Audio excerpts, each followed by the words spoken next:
You know, you think about this family, the one thing we're not discussing is there's 19 of them. Yep. Now, I have 3 very young ones, and it's challenging. But if I had just short of 3 dozen, the alone time that I would have with them would be very challenging. You think that might have some impact on him and the other kids psychologically? Well, it's interesting. When we were talking about the fact that sex addiction and emotional abuse go together in young males, it did occur to me that things like abandonment feelings can be very powerful and have a dramatic effect on young people's development.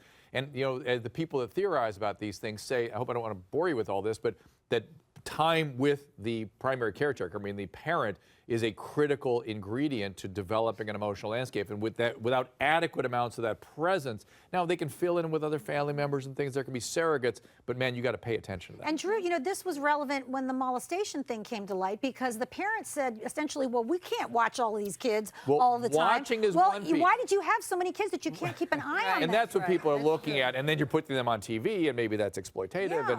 And then you're judging other people. So there's lots of reasons people like to express their schadenfreude on this family, and it's unfortunate. They're struggling, but being able to watch them is different than being able to spend attuned, emotional, present time with them, which is something that we just don't do enough of as parents generally, do we? And the older children were in charge of the younger children. That's how the whole system was set up. And so for Josh to be the only one acting out in that family, I'd be actually surprised if that was well, the case. as our audience member said, you know, something may have happened to him by somebody else. There might be another perpetrator flying around in there. They just have, but no one knows. We don't know. But I'm going back to the fact that, was it the older brother, Josh, whatever his name was, or John David? That's how the parents react. Which one are you? Josh, John. Oh, what's your name? How do you keep track? But I agree. I can't keep track of them. But that kid was saying that the whole family was affected, that the devil was sort of taking down the whole family. And I actually saw that as a positive, the fact that they understood the entire system needed a bit of work, which means that they're attending to that, I hope.